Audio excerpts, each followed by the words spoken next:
One important skill to learn in managing money is how to create a budget and then stick to it.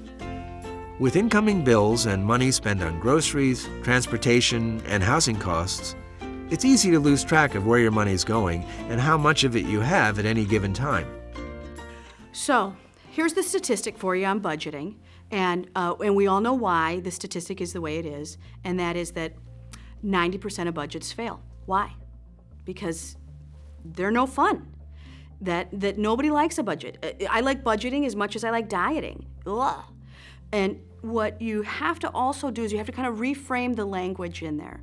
The purpose of a budget is to enlighten, to give you a piece of information, and it's there to enlighten you with like what's going on with my wealth.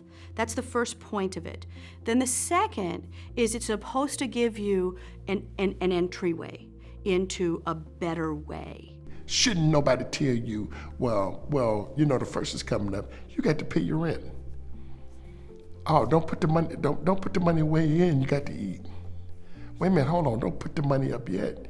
You got to buy gas for the car.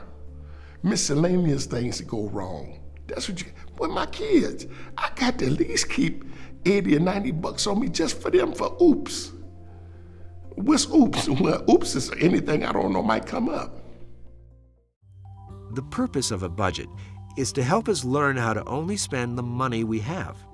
Budgets are a balance between keeping track of the money we earn and the money we spend. When creating a budget, first determine what your actual living expenses are.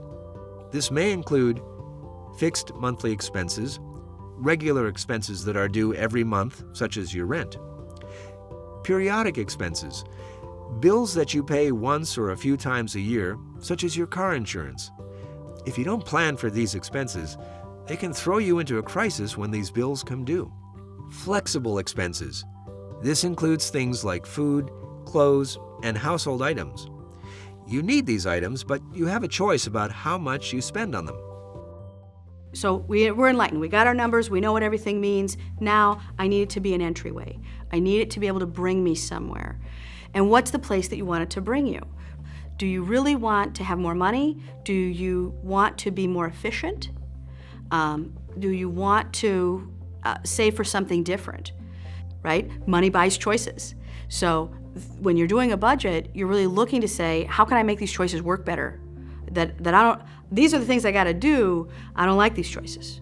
So you're really looking for an entryway into something else. Once you get a clear look at the balance of your income and expenses, you can take action. If you have more income than expenses, you have an opportunity to reduce your debt, save money in the bank, or use it for something, such as a vacation. If your income and expenses are close, it's time to save what you can and create a buffer for periodic expenses or emergencies. If you're spending more than you make, you need to either increase your income or reduce your spending.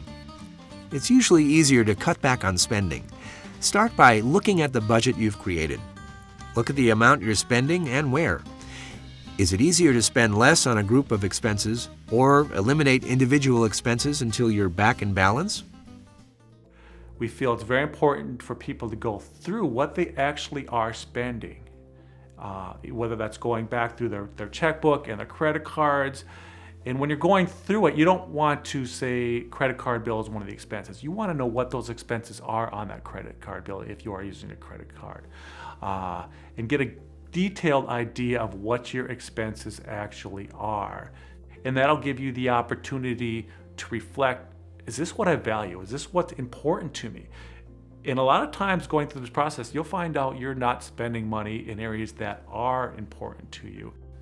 One of my favorite quotes, and it applies to finance, but it applies to everywhere in life, is, does your checkbook and calendar reflect your values? And a lot of people don't consciously take the time to reflect on that, but if they do, it really can make a huge difference in their life overall and as well as their finances.